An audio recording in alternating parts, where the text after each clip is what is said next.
paano mapapagaan yung loob mo. Pero tulungan ka namin.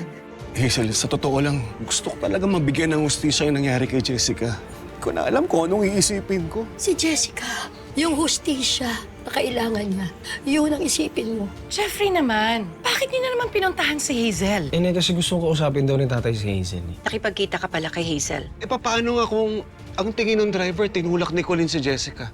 Nakipagkita ka lang doon sa Hazel na yon? Nagbago na kaagad yung hihip ng hangin? Dito po ba si Colleen Ruiz Cruz? Dito kami para arestuin ng anak niyo.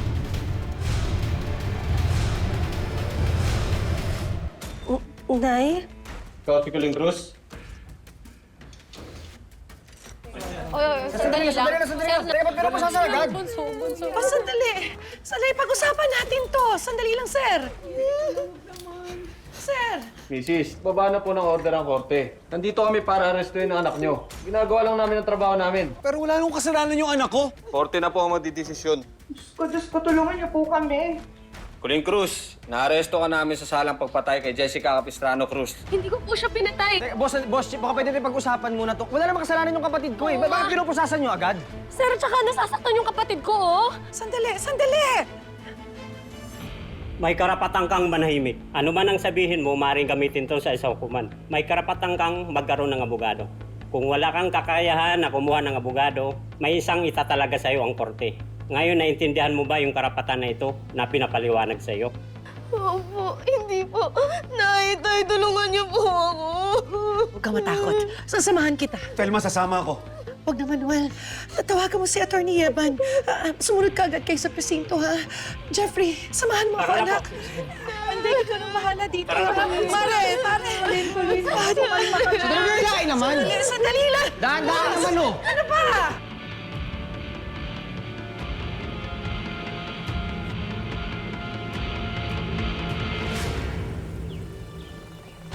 Cheers to Colleen's arrest.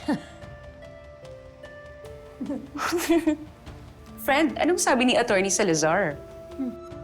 Obviously, nakatulong yung statement ng driver para mag-decide ang piskal na magsampa ng kaso. So, diretso kulong na si Colleen? Of course. Kaya sa wakas, mabibigyan na rin ng hustisya ang pagkamatay ni Jessica. Cheers. Brad.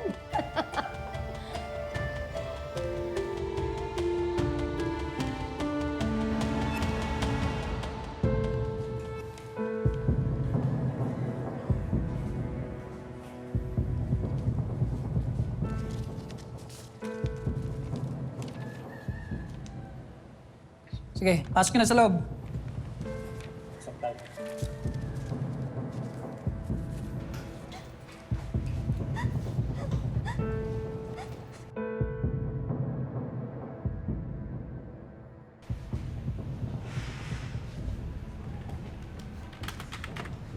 Full name, Colleen Ruiz Cruz.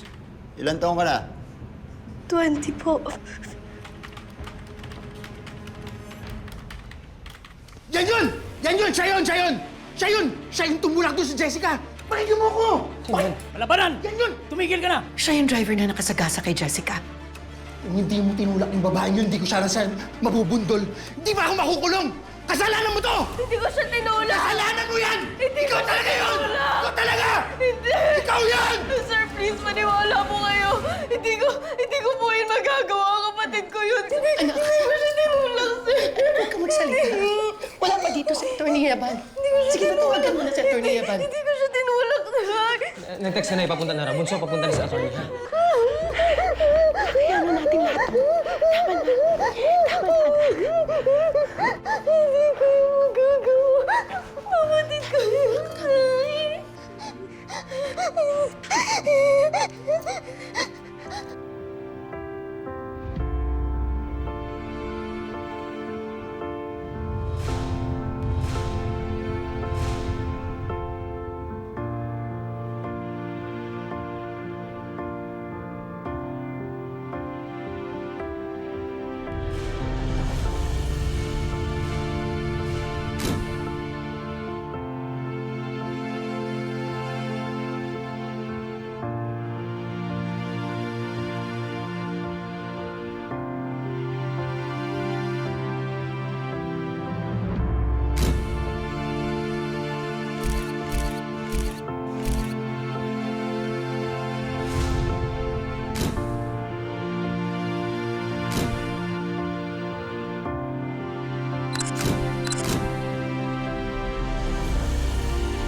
nag-reply si Pelma sa text ko eh. Ano na kayo nangyari sa kanila? Pre, kalma lang. Nandun na yung attorney niyo, di ba? Aayusin niya lahat. Eh, ano pa magagawa, Ninong? Mauurong ba nila yung kaso laban kay Colleen? May magagawa pa ba sila? Diyos ko, ang bata-bata pa ng kapatid mo para mapunta sa ganitong klaseng gulo.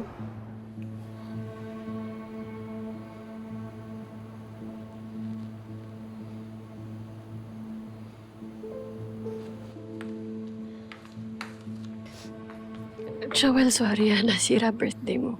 Okay lang ako. Matintin. Importante si Colleen. Hirap ng ganito eh. Kung malakas lang sana ako, nakakalakad ako, di sana nasamahan ko si Pelma.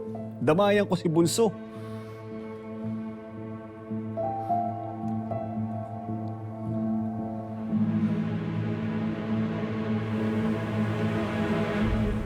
Cheers!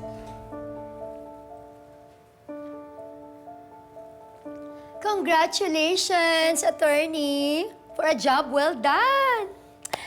Tingnan mo nga naman, ang ganda ng timing. O ngayon, masusubok ng Colleen na yan kung gaano kainit sa kulungan. Sisling-sisig siya ngayon. Thank you, Mrs. Cruz, ha? What else do you want, ha? Gusto mo mag-order pa ako ng anong food? Baka may kulang pa, baka may gusto ka. Sige na, sabihin mo na sa akin, attorney. You deserve it. Dali na, sabihin mo sa akin ano pang gusto mo. Okay na. Mrs. Cruz, it's not that I want to rain on your parade, ha? Pero, nagsisimula pa lang yung laban natin, ha? Pero gagawin mo naman ang lahat, di ba? Para hindi na makalabas sa kulungan yung Colleen na yun. Pero depende pa rin sa korte kung paano nila tatanggapin yung testimony ni Timo. Ewan ko ba? Something's real off.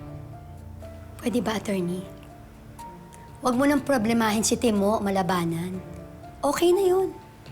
Just focus on winning the case.